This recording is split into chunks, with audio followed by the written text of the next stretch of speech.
Temera, c'est un projet qui existe depuis 40 ans.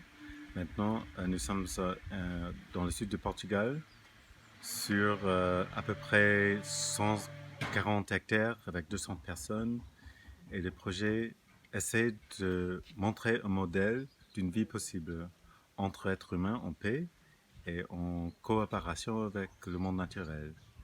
Et c'est pour inspirer, euh, pour montrer qu'une autre façon de vivre est possible.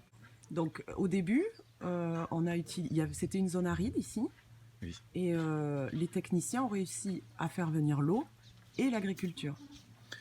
Voilà, nous essayons de montrer tous les aspects de la vie nécessaires pour les êtres humains de vivre d'une manière bonne, comme nous voulons vivre. Ça veut dire nous essayons d'avoir des réponses pour les questions d'eau, aussi dans une zone en pleine désertification, pour la production de la nourriture, pour les systèmes d'énergie renouvelables et décentralisés. Nous avons aussi une école, nous avons un réseau politique, nous sommes très actifs dans la politique. C'est pas un éco-village où nous voulons vivre, avoir une bonne vie pour nous, isolés, séparés du monde qu'on n'aime plus, quelque chose comme ça.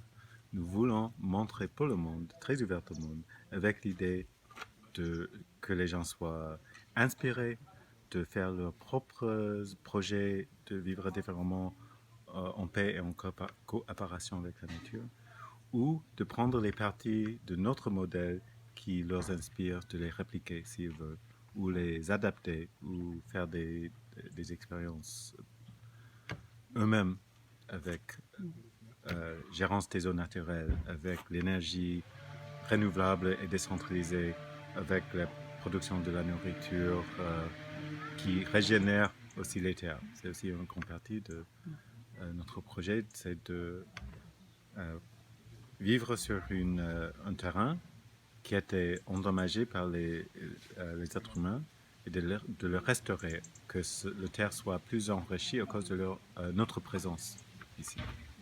Donc des taméras sont possibles partout dans le monde. Ils vont avoir l'air différent selon la culture, l'écologie, le climat locaux. Mais bien sûr, c'est pour ça que je dis que notre premier but, c'est d'inspirer, de montrer que quelque chose de différent est possible.